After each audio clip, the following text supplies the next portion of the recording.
Welcome to I Need Some Disney, the podcast where we dive into everything Disney, from the parks to the rides to the movies to the shows and everything in between. Imagineers are one of the most important facets of what makes a Disney park come to life, but not all are remembered by the Disney earheads, and that's why today we're discussing one of those forgotten greats, Sam Kellan. Hey everybody, I'm Blake T. Wild, and today I am joined, of course, as always, by my co-host here at the I Need Some Disney podcast headquarters, Lena. Hey everyone. It's a giant papier-mâché building structure I made in a lot in the city that was repossessed in the shape, vaguely, of Walt Disney's head. That's what our headquarters looks like. That's where we're recording this. Sure, why not? The list of Disney Imagineers is endless. Joe Rohde, who I previously mispronounced his name, Ex Atencio, Yale Gracie, Rolly Crump, Bob Gurr, Mark Davis, Tony Baxter, Leota Toombs, Mary Blair, Marshall Monroe, the guy who came up with Blizzard Beach. I knew that name sounded familiar. The only Imagineer we've really talked about thus far in this show. And many more, but those are probably the ones that the majority of the earheads out there think of when the word Imagineer pops up. But as noted, we aren't talking about them. We're instead talking about someone I discovered several months ago while preparing a list of episodes, and his name is Sam Buzz Kellan. Samuel Buzz Kellan, I suppose, would be his full legal name. They could have named him Sam.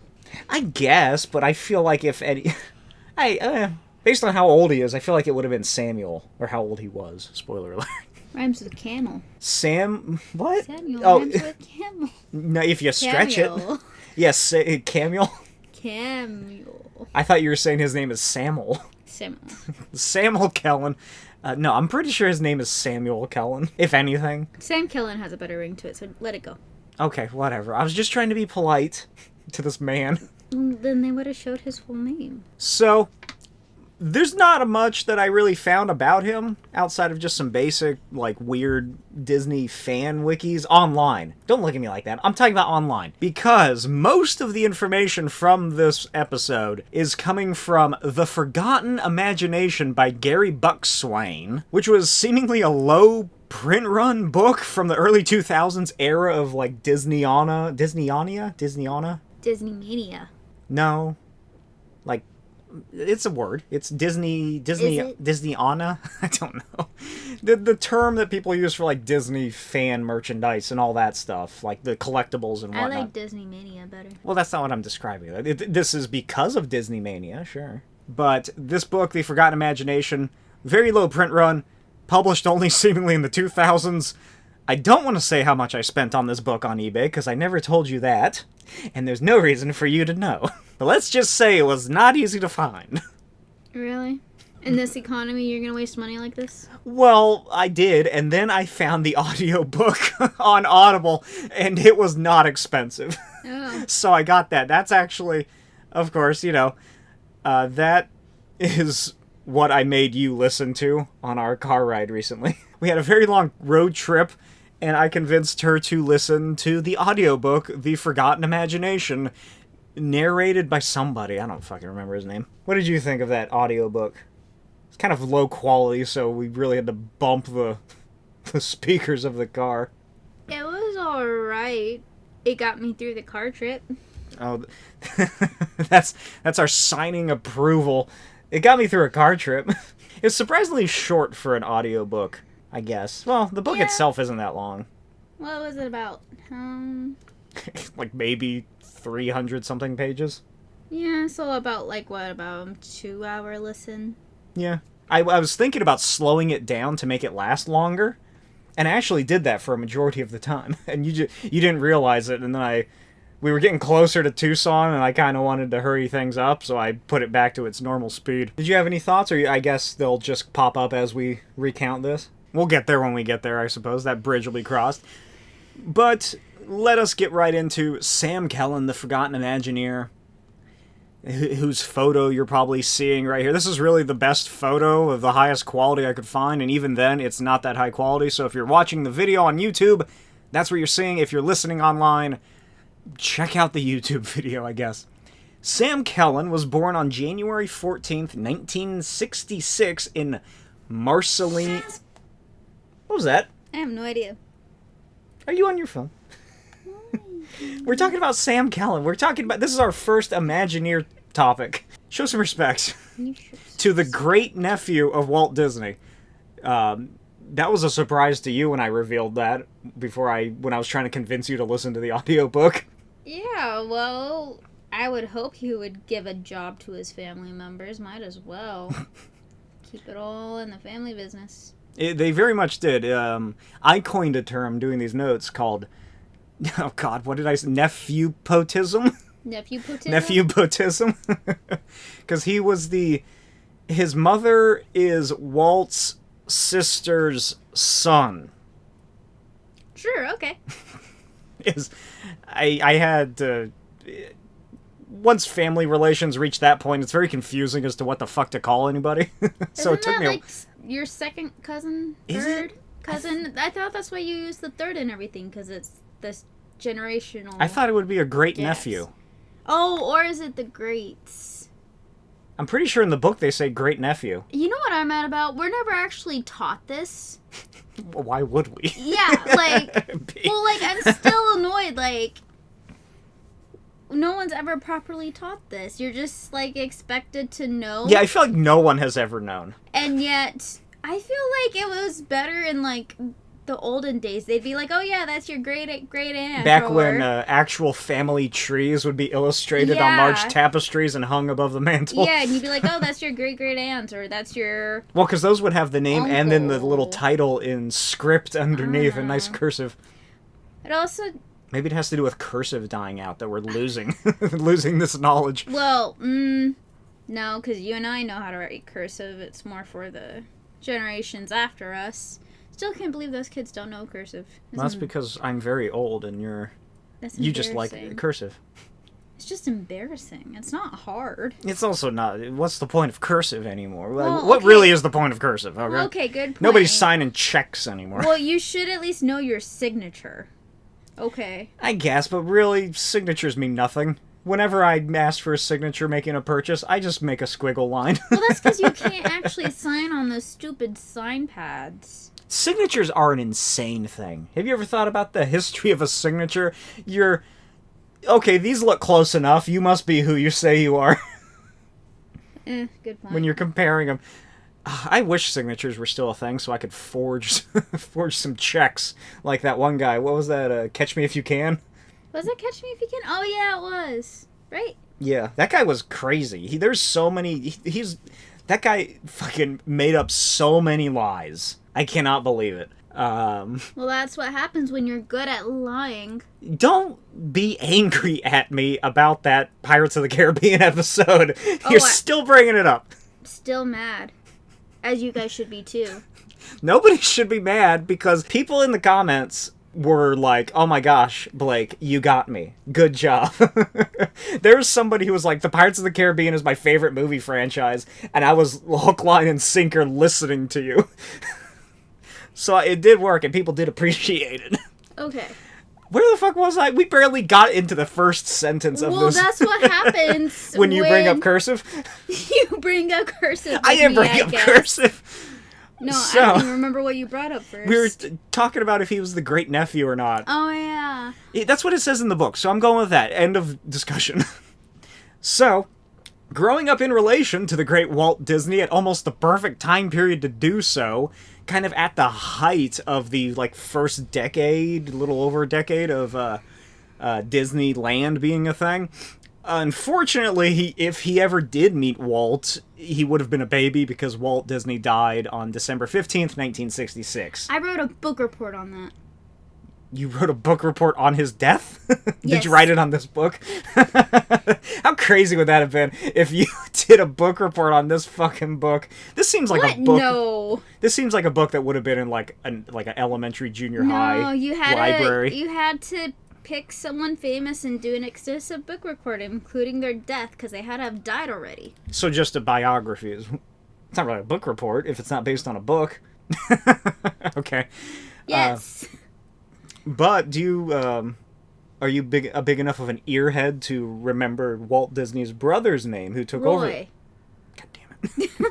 How do you forget Roy? What was it? Roy. Sound like you had some rocks in your mouth. I don't know. I think I'm having a stroke recently. I can't even speak. Oh my goodness, I'm having a goddamn stroke. Okay, so Roy E. Disney. I don't remember what the E stands for. Is it Elias? Elias? What? Elias?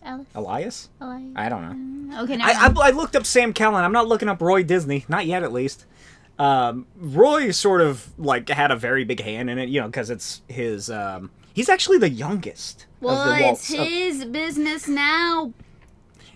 He sort of looked after his older sister. I think it was Walt, sister Ruth, and then Roy is sort of like the age discrepancies.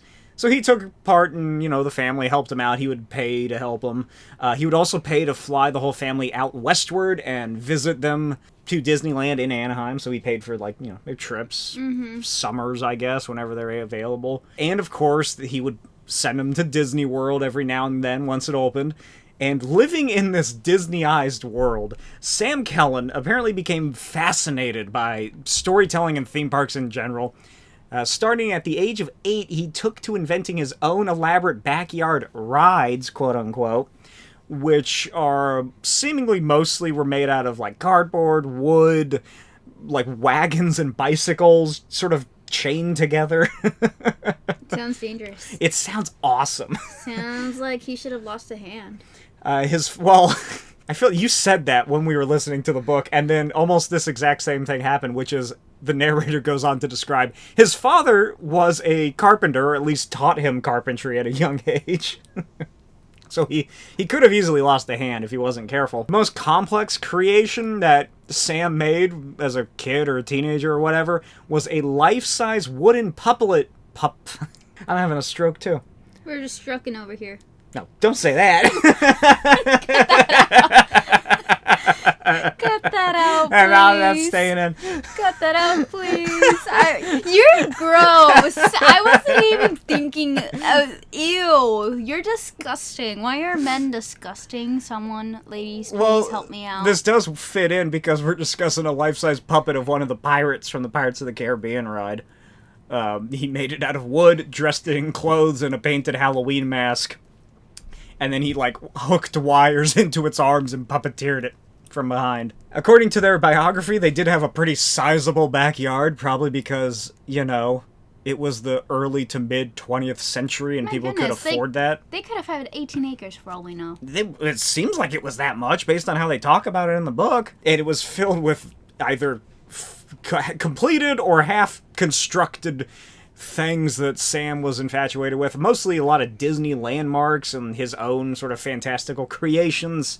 He'd make signs, standees of his own characters that would just kind of litter throughout the backyard, which kind of seems scary if you wake up in the middle of the night and just look in your backyard and there's a bunch of humanoid shapes. Oh, they didn't say it was exactly like his backyard. Oh, that's true. I've always been imagining it as like a big tract of land and then it's just... It's on like the other right side there. of the hill, and then the house is on the other side of the hill. That's your side, Sam. That's Sam land. Overall, I think it sounds like a great childhood, and I'm very jealous that he got to do these things, because that sounds awesome. I just would have wanted to go to Disney. For free, might I add. Yeah, that's true. I always made cardboard dioramas for my action figures, and the most elaborate puppets I made was a couple of PVC pipe people for Halloween decorations. So I'm into this. I was very much enthused listening to all of his little creations that he made. And that's to say that pretty much, you know, Sam Kellan, he inherited the Disney imagination and a yearn for creation. And of course, he also did form a close relationship with his great uncle, right? Oh no, let's not get back into this. Roy Disney, from their trips, and also they kept a correspondence, so, you know, letter writing and discussing back and forth. Roy seemingly saw potential in his nephew and helped the family financially afford his schooling, and he studied structural engineering at the Washington University in St. Louis, Missouri. Missouri? Missouri, that's how you say it. Missouri? So this guy's a fucking engineer. I would hope so if he became an engineer for That's Disney. true. That would be weird if he didn't. No, he became an Imagineer. Which is an engineer for Disney, so I would hope he had an engineering degree. Well, then, at a very young age, I don't know how it really worked, but he eventually, in his early 20s, I guess, he went westward once more and attended Cal Arts for about a semester and a half or so. Do you remember what the quote was that the people have in the book about the reason why he didn't continue going there? No. Allegedly, Sam Kellan, upon being asked in some interview or whatever about why he left after that semester, said, "I don't need a degree to design dreams." Oh. Okay.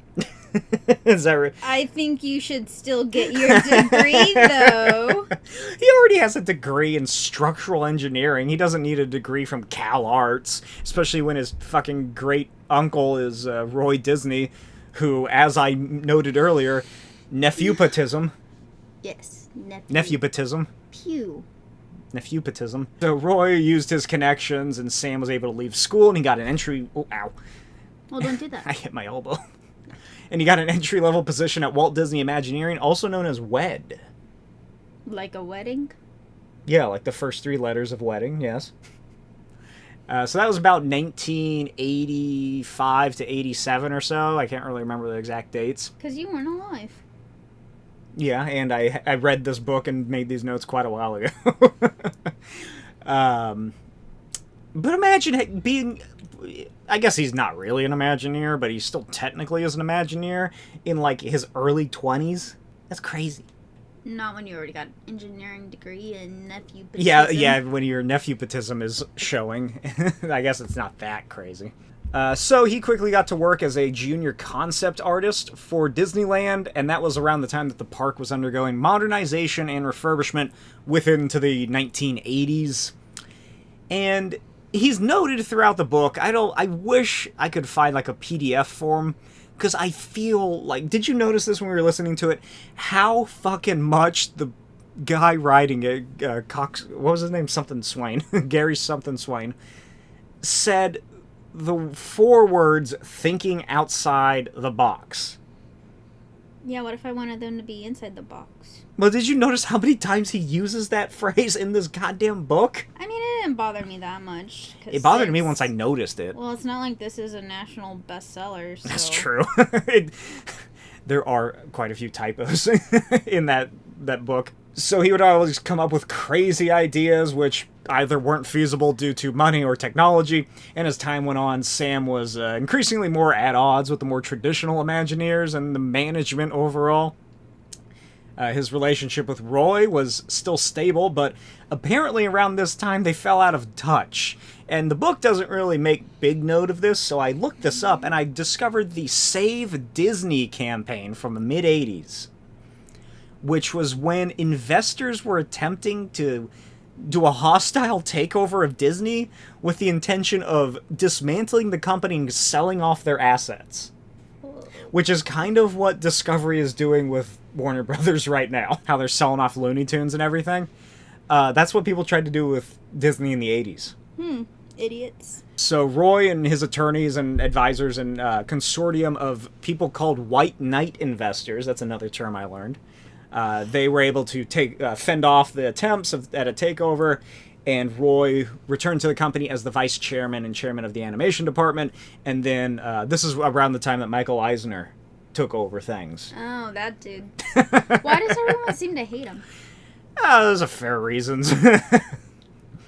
There's fair reasons to enjoy his presence and also to not enjoy his presence. Maybe if he wasn't in charge, Sam Kellan's ideas may have been given the grants they deserved, I think. Yeah. It's possible. I rooted for this guy. Did you like him based on what you heard in the story? Yeah. I mean, he's alright. I wouldn't say I was obsessed or anything like you. Okay. I'll say I prefer learning about his career early on and midway rather than what happens to him. I think he's a sort of motivational look at what you could do as an Imagineer. All of that is pretty much to say that Sam was able to pretty much kind of get away with a fair amount of stuff just due to his familial connections, which you'd expect, you know.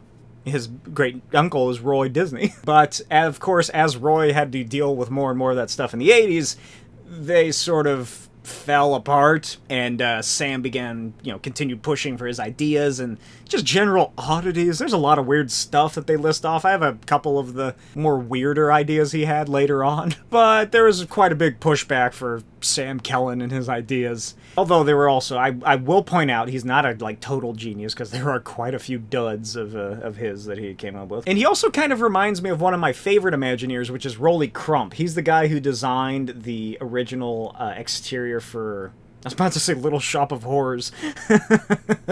Tiny Land, what is it called? The little singing puppets. It's a Small It's a Small World, there you go. He's the guy who did that. He did the clock face weird thing. I love the clock face. He was going to do a bunch of stuff for the Haunted Mansion that never became a thing. But his story, Rolly Crump's and Sam Kellan, this kind of seems kind of similar. They're both sort of out there kind of guys. He was also, this is my favorite part. This is, as you noted when we were listening to it, this is why you think he's a favorite of mine. And that is because of his eccentric fashion sense, in which he would nearly every day wear bright, vibrant Hawaiian shirts to work, and, the best part, one of those Mickey ear hats. Oh, yeah? So imagine you walking into, the official Disney offices, and then you see him walking down the hallway, probably smoking a cigarette, with the Disney ear hat on and a fucking Hawaiian shirt. I wouldn't think that's weird for Disney, but... I feel like at the time it definitely was. This is still in, the 80s, where it's you need to be professional, no fun. Joe Rohde hadn't come in yet with his giant earring. Oh, okay. I don't think. He got the nickname Buzz, this is where this comes from, as more of a derogatory thing, because apparently he would just never shut the fuck up. Oh. So he's kind of buzzing around all day. Mm-hmm. Much to the annoyance, I'd imagine, of his co-workers. But he did earn the reputation of pitching the 3 Bs. Big, bold, and bizarre. Which I feel like should have been the subtitle of this book. He allegedly... This is the list of sort of cherry-picked ideas he had. He allegedly once brought in several live goats to a pitch meeting as part of a failed concept for an attraction described only as, quote, a petting zoo meets thrill ride, called Billy Goat's Blast. Okay. Yeah, that failed. Yeah, what does that mean? A reason. What could that possibly have been? And then they put the Billy Goat in Thunder Mountain. But this was supposed to be at either Frontierland or wherever Thunder Mountain is in the... Or maybe, I don't know. It's Frontierland. Oh, yeah, I guess, yeah. It could have worked at Animal Kingdom if they just kind of made it African-themed, I guess. Got some gazelles instead of goats. In this petting zoo meets thrill ride concept. What an amazing idea. Oh my gosh, instead of the Yeti in the mountains, it's a Billy Goat. Yeah? It's a Billy Goat coming to get you. What is a Billy Goat? Does that just mean it's a male goat? Or is that a specific kind of goat? No. I never really thought about it until just now. So I would love to know what the fuck that was ever meant to be, but there's nothing on that. It obviously was a terrible idea. Yeah, no shit. What do you think those goats did when he just pushed them into a meeting room? Ate the paper? Probably. Remember how Joe Rohde you think he was inspired by this when he brought that live tiger? Isn't that what he did? Oh, yeah, into the animation studios? No, and Joe Rohde, the guy who did Animal Kingdom. He brought a lion or a tiger or something into a meeting too. Oh, I don't remember. Do you think he met Sam Kellan or was inspired by him? No. I feel like a tiger or a lion is more subdued anyway than compared to these fucking goats. These goats would have been just jumping over everything. It would have been annoying. Oh my god. Michael Eisner's probably fucking blowing a gasket if he was there. A couple more. There was Goofy's Mind Maze, in which the riders would enter the realm of Goosey's Goofy's strangest, colorful, and most surrealistic dreams. Which, from the rest of the description in the book, it kind of sounds like what happens in that Winnie the Pooh ride. Yeah, kind of. Because that's only one scene of Winnie the Pooh ride, though. Oh, yeah. This is the whole ride. That would have been the whole ride. You think you would have, like the car would have gone in through a giant Goofy head? That's what I pictured when I when I first read this. Oh my god, what is the Imaginarium Delecticum? Imaginarium Delecticum? Like delectable, I guess is what it's meant to be. A walk-through attraction somewhere between Fantasyland and Tomorrowland, in which guests experience the history of human creativity, from cave paintings and animatronic early man to recreations of Da Vinci's workshops and into the 20th century. He would also later propose this idea for EPCOT. Obviously, it never happened. What is that? It's kind of like Carousel of Progress. COP, if you will. As we've established, the initials are COP. Kind of like that, but more whimsical, because it's about art and creation, I guess. It basically just sounds like... It kind of sounds like the... Oh my gosh, I forgot the name of it. The ride actually up in the globe in Epcot.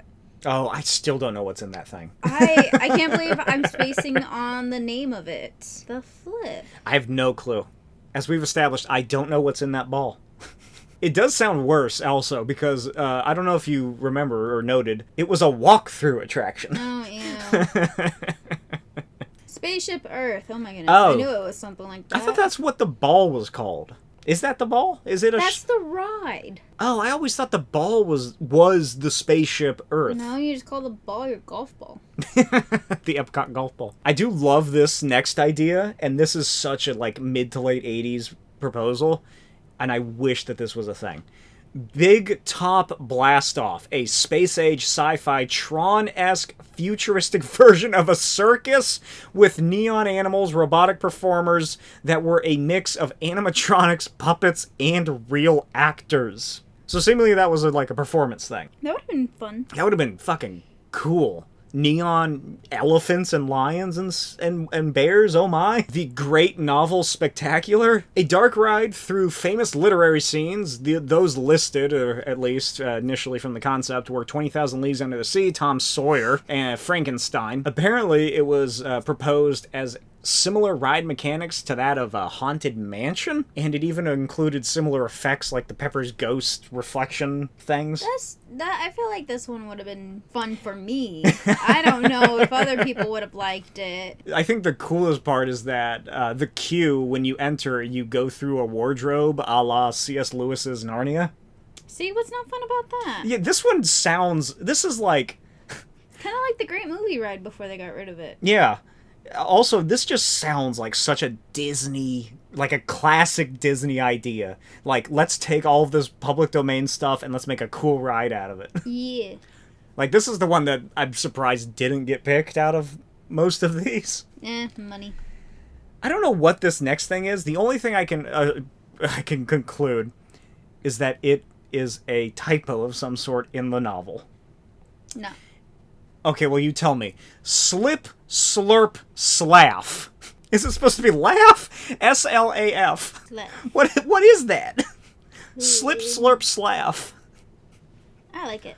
It is fun to say, but what does it mean? It's where you slip, you slurp, and you slaff. I guess this was a later sort of idea of his, because it was an adult pool zone at Typhoon Lagoon during a push that Disney made to bring young adults who might not have children into the parks and into Disney World itself. So they're like, let's make, like an Adult Swim-esque thing, like a cutoff area for the adults to have fun. Adults only. What's the island? What was it called? Something Island from the elephant that flies with his ears. Dumbo.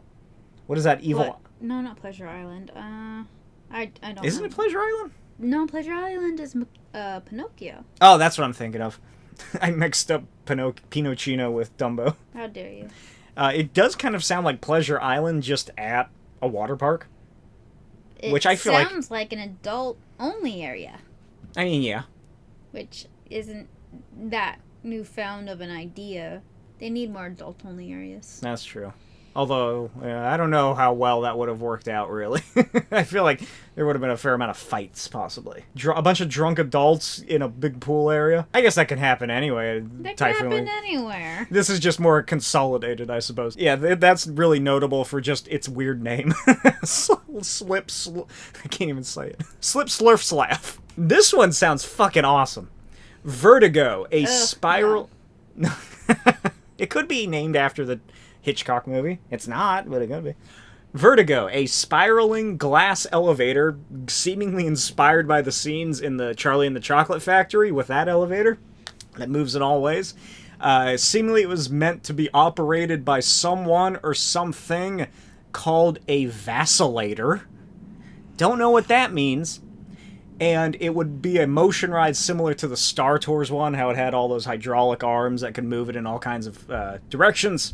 And the craziest thing of all is that you were meant to look out, in quote-unquote, of the glass walls on all four sides, which were proposed to be digital or model film. You know how they kind of did the original Star Tours where they like motion tracked a camera? Yeah. But he proposed that to be on all four sides of the fucking elevator. So I don't know how they could have possibly have done this. Because if they did it digitally, it would have looked awful. Although maybe people in, like, the 80s or 90s or whenever this was thought it would have looked super realistic. But, like, they would have had to fucking either strap 4 massive cameras on all directions or do one take after another. So much work would have had to go into this one.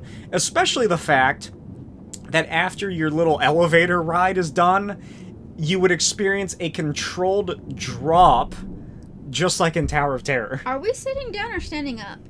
I don't know. I guess sitting down. I can't imagine it was standing up. Okay. It must have been like the Tower of Terror elevator. Just, you can... there's like glass, quote-unquote, walls on all four sides. Yeah, but they were like, oh, we already have Tower of Terror for that, so we're fine. Yeah. We're not spending money on this. But that was really... I think the crux of everything in his career is the fact that he did work on Star Tours, and that changed his career entirely. He grew up as a huge Star Wars fan and became fascinated with ILM and all of Lucasfilm and all of their creations. After he got to work on Star Tours, he really pushed to try to do more stuff like it, and like pushing for the like the more mechanical aspects and the digital aspects of it all for the rides and attractions at Disney. He's credited as proposing on Star Tours a concept that he liked to call Droid Dance Party. But, as it was more boringly named, Droid Malfunctions in the Queue, which was one of the few ideas that Imagineers actually refined into the actual attraction. Were they still doing that when you went, like as a kid? Because I think they did eventually get rid of this. I honestly don't remember. I don't know when they got rid of it, but they did, because the fake malfunctions of the droids in the queue, people were complaining about it to the staff members and the cast because they thought it was real. Like, they thought the puppets were actually breaking. Yeah. It definitely wasn't doing it now when we went. I don't think so. I can't imagine you would remember if you did. Like, Yeah. what? Like, the droid just and powers down or something for a couple seconds and then pops back up? Like, the name is more fun than anything. Just like Slip, Slaff, Slurf. Yeah, I don't remember. It was too long ago. He also pitched an idea for a Haunted Mansion overlay years before they would ever do the Christmas overlay called Drop Dead Disco. Ooh. That sounds fucking cool. I mean... Madame Leota was probably like a disco ball or something. A disco ball. Well... Oh, well, no, they wouldn't have had the Hatbox Ghost at that time yet. Yeah, I don't know how that would work. What, anything else would be aside from just Madame Leota as a disco ball now? Into the 90s, when EPCOT was sort of doing their redo of everything, he did work extensively on a would-be canceled, like a lot of his projects, it seems, at least the ones that are noted. That's the big thing, is that he did work on quite a bit, but I think that the most interesting aspect are all the stuff that he didn't get to work on. This was called the Future Food Pavilion, and it was apparently designed as an immersive dining experience featuring animatronic chefs and edible holograms. I don't know. I feel like edible should be around in quotes, like air quotes. Like, you know how when you like smell something, you can taste it. Oh, yeah. So maybe like you got like the smell of the taste, and it's just like a like it's like a Pepper's ghost projection, like in Haunted. Oh, that makes way more sense. I actually kind of want that. That sounds fun. Let me catch a cherry in my mouth. Why didn't you tell me that when we were listening to the audiobook? Because I was still confused, like when they were explaining we're reading it. Your notes. So. I guess. I read the book and I listened to the audiobook, and during, like, they go into pretty extensive explanations, at least as far as they can, into what they've unearthed. And there was a little bit about the future food pavilion, but I could not wrap my head around it. And as his career went on, he sort of lost momentum, and eventually he got relegated to a lot of smaller aspects of the park, like designing the menus and various parts of Cosmic Ray's Starlight Cafe. I love Ray. Is that the weird little alien that plays the piano, right? And Biggie right here that you're gonna love, he was brought on to work on Blizzard Beach when they were constructing it and, like, designing it. So it all wraps up into Blizzard Beach. The first Imagineer we discussed, Marshall Monroe, loops into Sam Kellan's story. This is something you love, and I know because you brought it up before. He created the prototype Snope. Yay, Snope. You love Snope. I love Snope. Because it's just snowy soap. Yeah. It's snow without all the cold. Yeah, that's literally the best part. Remember, we did discuss this and try to figure out, like, why they didn't do anything snow-related at Blizzard Beach. Why don't they have Snope at Blizzard Beach? Well, I'm pretty sure we realized that it was because it's meant to be everything's melting, so it doesn't really make too much sense. But like every winter, just be like, oh, the cold front's coming back in, and use Snope.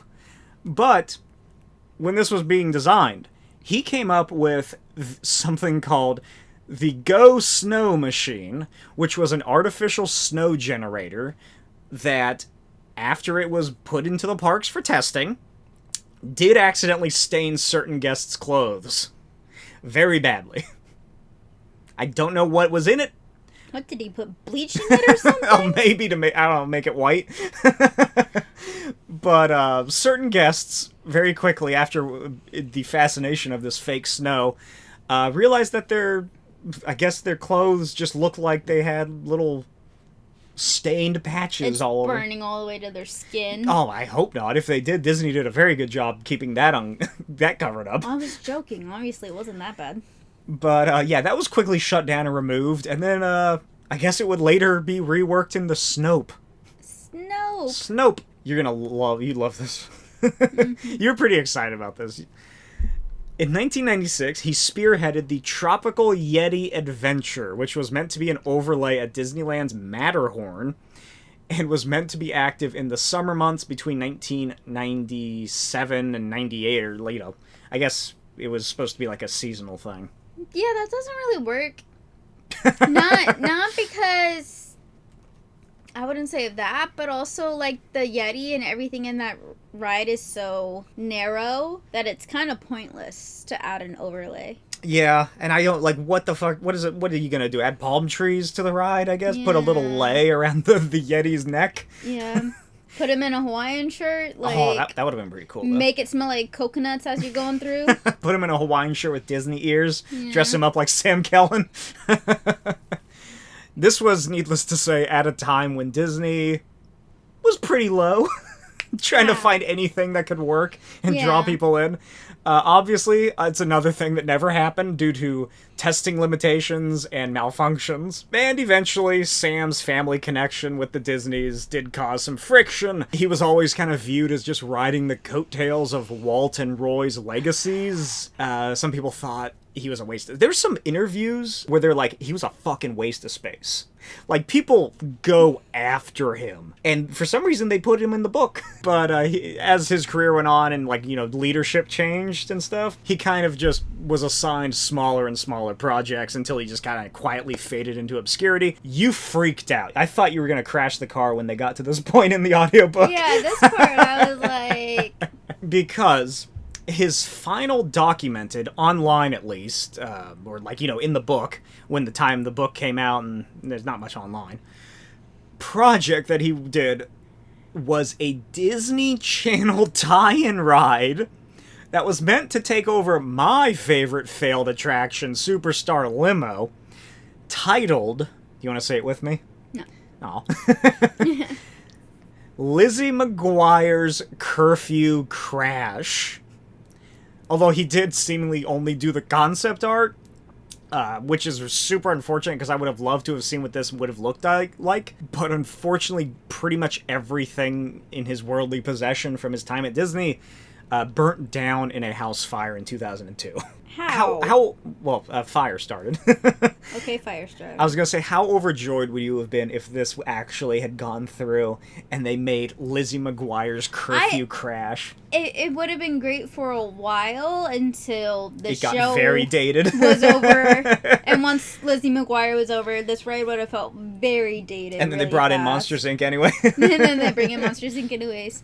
Yeah, what is that about? Like, when if it was based off a show and the show's over, it feels really dated, but if it's based off a movie, it feels fine. That's interesting. That's a good point. I suppose a movie is a more evergreen thing because it takes less commitment, and it's more, you can remember it more as it's one story, as opposed to a TV show where you have to, like, keep track of all his story arcs and everything like that. Sam Kellan eventually left Disney in the early 2000s to set out to make a theme park of his own. Part experimental art attraction and part theme park called, seemingly, working title, I guess, Wonder World, that would, in his own words, out Disney. And that is quite the claim to make. Yeah, this is when I start to really not like him. Yeah, me too. This is where you start to realize why his coworkers probably hated him. Called him Buzz for always buzzing around talking. Yeah, I can't really defend anything he does after this.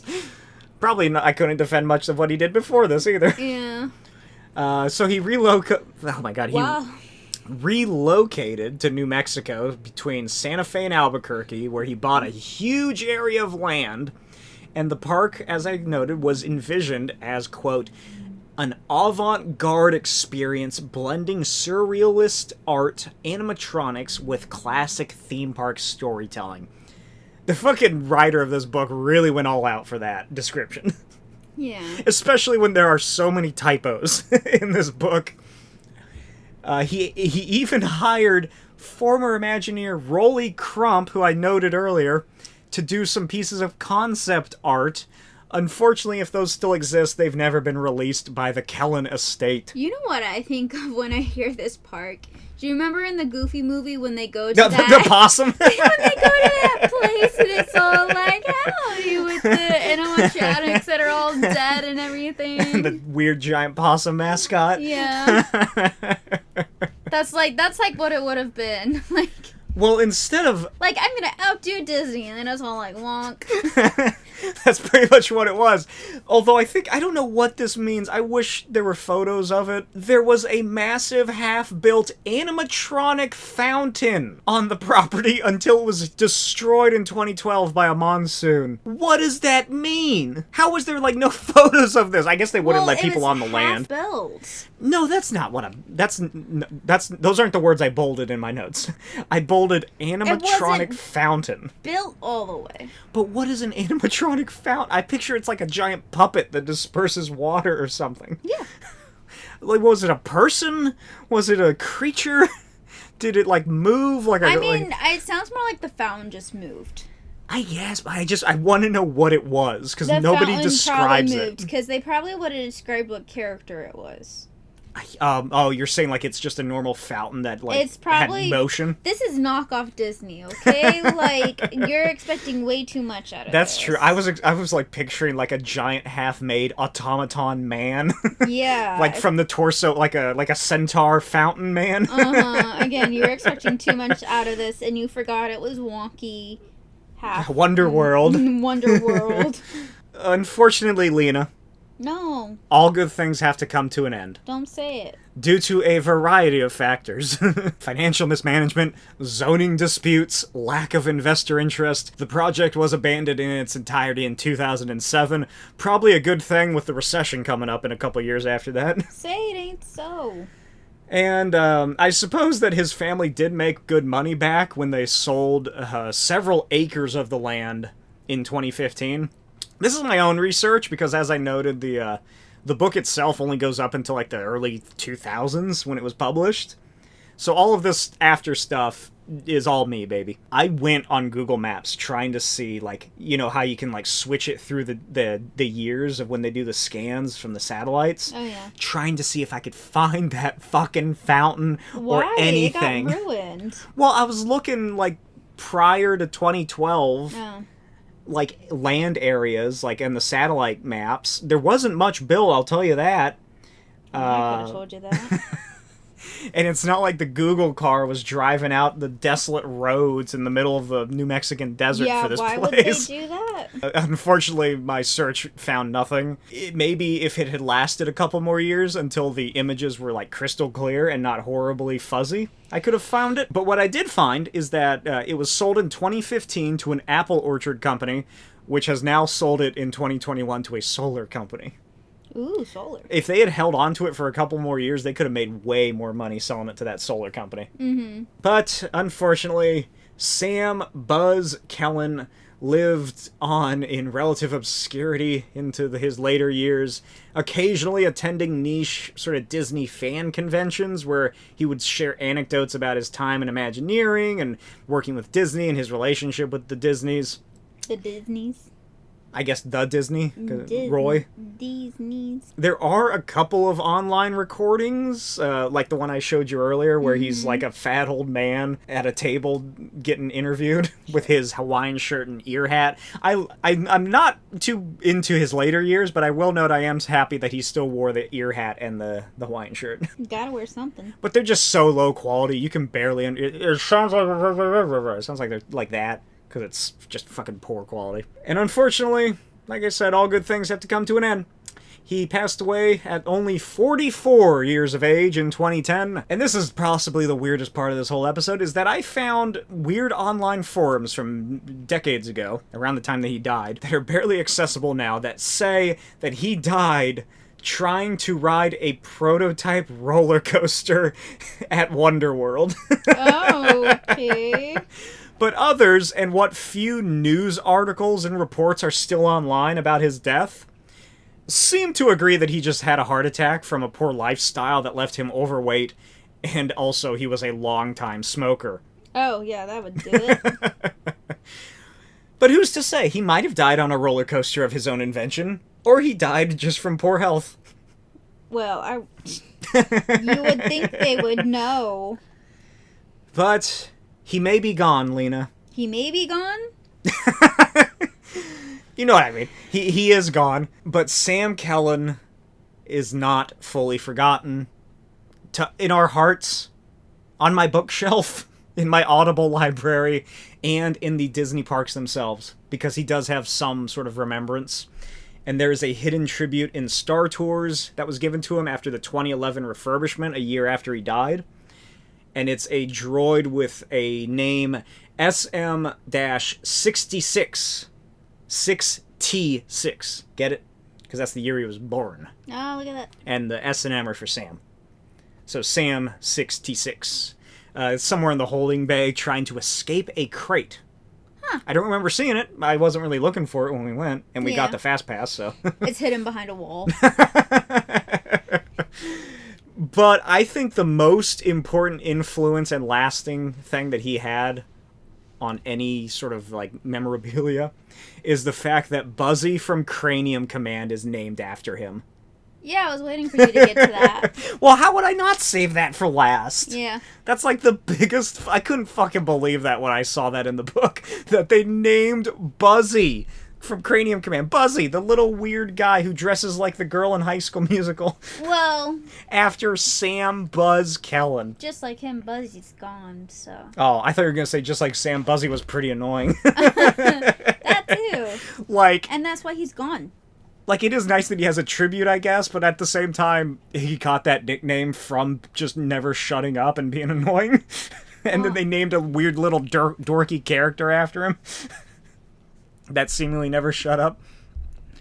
But that is the conclusion to the Forgotten Imagineer, Sam Kellan. As always, on I Need Some Disney, we play trivia on the Disney Play app. It's a fun app for the whole family, which should just be some fun questions to ask while you're waiting in line. For us, however, it is a never-ending pit of torment. Okay, that's just because we pick random, though. So we never know what questions we're getting. The score as it stands is Blake 8.5, Lena 14. Hey! Oh my god, you're so far ahead. I don't know how I do it. I hope you get this one wrong. Really? Really? I need to catch up! So? Here is my phone. Can you read me my question? Featured in the interest of Tomorrowland for 10 years, this space-age tycoon stood tall, overlooking visitors who passed Astro Orbiter. God damn it. It's on the tip of my tongue. Featured in the entrance of Tomorrowland for 10 years. What was it? Space Age... What? Space Age Tycoon stood tall, overlooking visitors who passed Astro Orbiter. I'm not going to take the multiple choice. And I'm going to go with Belphedia, the intergalactic shipper. Hey, you got it right. I did it! I can't believe I fucking got that. Oh, and it has a little note about him. Intergalactic shipping extraordinaire Belphedia greeted spacefaring visitors and shipments alike with her 5 eyes and 2-mouthed smile? Is this from when that, what was it, FedEx or UPS sponsored Tomorrowland or something? Are you ready for your question? Yes. Every year, from August 5th to August 15th, Disney World cast members at the Canada Far and Wide in Circavision 360 wear what in their hair? Do you need me to read that again? What? Let me try it again without messing it up. Every year, from August 5th to August 15th, Disney World cast members at Canada Far and Wide in Circavision 360 wear what in their hair? Wear what in their hair? So, like, does that mean like a hat, or does that mean like... Would you like multiple choice? No. Have you ever been on the Circavision? Yes, I've been on this. Let me think. Canada Far and Wide. What did they wear in their hair? If you had ever gone in August, you probably might have seen it. I have gone in August. You might have seen it. Is it hair ornaments? That's right, hair ornaments featuring Martin Short's likeness. To honor the previous show, Oh Canada, cast members are known for wearing hair pendants, charms, hair clips, and more that feature the likeness of previous host and actor, Martin Short. And thus, the trivia stands at Blake 9.5, Lena 15. As always, this has been I Need Some Disney. Let us know what you thought in the comments below. Follow us online on social medias, wherever social medias are held. Listen to the podcast wherever podcasts are listened to, except for Apple, because it's a pain to set up. And do you have any closing out things to say?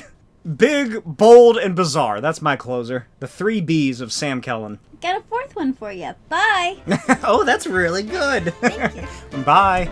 Thanks for listening to I Need Some Disney. This podcast is in no way affiliated with or endorsed by the Walt Disney Company. All opinions, facts, and fun here are our very own. Don't forget to subscribe, leave a review, and connect with us online. Leave any suggestions for future topics in the comments.